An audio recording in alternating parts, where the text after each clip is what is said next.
ಅದು ನಾಡಿನ ಗತ ವೈಭವವನ್ನ ಸಾರುವ ನಗರ. ಇತಿಹಾಸದ ಪುಟಗಳಲ್ಲಿ ಮಿಂಚಿ ಹೋದ ನಾಡಿನ ದೊರೆಗಳು ಆಳಿದ ಜಾಗ. ಸದ್ಯ ಅಲ್ಲಿ ಅಭಿವೃದ್ಧಿ ಕಾಮಗಾರಿಯೊಂದು ಶುರುವಾಗಿದ್ದು, ಕಳಪೆ ಕಾಮಗಾರಿಯಿಂದ ಸುದ್ದಿಯಲ್ಲಿದೆ. ಕೋಟಿ ಕೋಟಿ ಹಣ ಗುತ್ತಿಗೆದಾರರ ಜೇಬು ಸೇರ್ತಾ ಇದೆ ಅಂತ ಗಂಭೀರ ಆರೋಪವೂ ಕೇಳಿಬಂದಿದೆ. ಗತ ವೈಭವ ಮರುಕಳಿಸಲು ಹೃದಯ ಯೋಜನೆ. ಕಾಮಗಾರಿ ಹೆಸರಲ್ಲಿ ಲೂಟಿ ಆಗ್ತಿದೆಯಾ ಹಣ?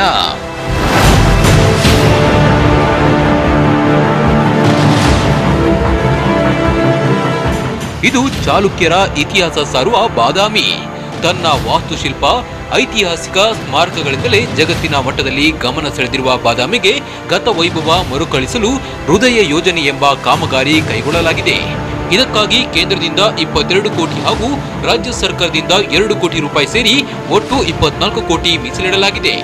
ಈಗಾಗಲೇ 7 ಕೋಟಿ ರೂಪಾಯಿ ಬಿಡುಗಡೆ ಮಾಡಲಾಗಿದ್ದು, ಈ ಹಣದಲ್ಲಿ ಫುಟ್ಪಾತ್ ಕಾಮಗಾರಿ ಕೈಗೊಳ್ಳಲಾಗಿದೆ. ಆದರೆ ಕಾಮಗಾರಿ ಹೆಸರಲ್ಲಿ ಕಳಪೆ ಗುಣಮಟ್ಟದ ಕೆಲಸ ಕೈಗೊಂಡು ಹಣ ಲೂಟಿ ಮಾಡಲಾಗ್ತಿದೆ ಅನ್ನೋ ಗಂಭೀರ ಆರೋಪ ಕೇಳಿಬಂದಿದೆ. ಇದು ಸ್ಥಳೀಯರ ಆಕ್ರೋಶಕ್ಕೆ ಕಾರಣವಾಗಿದೆ. ಕಳಪೆ ಗುಣಮಟ್ಟದ ಕಲ್ಲುಗಳನ್ನು ಹಾಕ್ತಾ ಇದ್ದಾರೆ. ಆ ಕಲ್ಲುಗಳು ಒಡೆಯುವ ಸಂಭವ ಜಾಸ್ತಿ ಇರುತ್ತದೆ. ಹೀಗಾಗಿ ಸಂಬಂಧಪಟ್ಟ ಇಲಾಖೆಯವರು ಇದ್ರ ಬಗ್ಗೆ ಗಮನ ಹರಿಸಿ ಕಳಪೆ ಕಾಮಗಾರಿಯನ್ನು ನಿಲ್ಲಿಸಿ ಸರಿಯಾದ ಒಂದು ಗುಣಮಟ್ಟದ ಕಾಮಗಾರಿಯನ್ನು ಕೈಗೊಳ್ಳಬೇಕು. ಹಾಗೂ ಎಷ್ಟು ಕೆಲಸ ಆಗಬೇಕು ಅಷ್ಟು ವೇಗವಾಗಿ ಕೆಲಸ ನಡೀತಾ ಇಲ್ಲ ಮತ್ತು ಅಷ್ಟು ಸುಂದರವಾಗಿ ಕೆಲಸ ನಡೀತಾ ಇಲ್ಲ. ಈ ಒಂದು ಬಾದಾಮಿ ಐತಿಹಾಸಿಕ ಪರಂಪರೆಯನ್ನು ಉಳಿಸುವಂಥ ಕಾರ್ಯ ಆಗಬೇಕಾಗಿದೆ. ಇದು ನಮ್ಮ ಬೇಡಿಕೆಯಾಗಿದೆ. ಕ್ಷೇತ್ರದ ಶಾಸಕರು ಕೂಡಲೇ ಗಮನ ಹರಿಸಲಿ. ಮಾಜಿ ಸಿಎಂಗೆ ಹೋರಾಟಗಾರರ ಆಗ್ರಹ.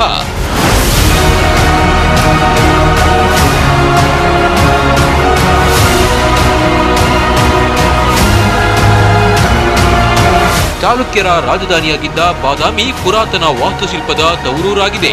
ಈ ಪ್ರೇಕ್ಷಣಿಕ ಸ್ಥಳಗಳು ಪ್ರವಾಸಿಗರನ್ನ ಕೈಬೀಸಿ ಕರೆಯುತ್ತಿವೆ. ಹೀಗಾಗಿ ಈ ಭಾಗದ ಅಭಿವೃದ್ಧಿ ಅತ್ಯಗತ್ಯವಾಗಿತ್ತು.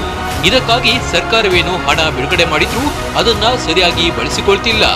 ಮಾಜಿ ಸಿಎಂ ಹಾಗೂ ಕ್ಷೇತ್ರದ ಶಾಸಕರು ಆಗಿರುವ ಸಿದ್ದರಾಮಯ್ಯ ಈ ಬಗ್ಗೆ ಗಮನ ಹರಿಸಿ ಕ್ರಮ ಕೈಗೊಳ್ಳಬೇಕು ಅನ್ನೋ ಕೂಗು ಕೇಳಿಬಂದಿದೆ.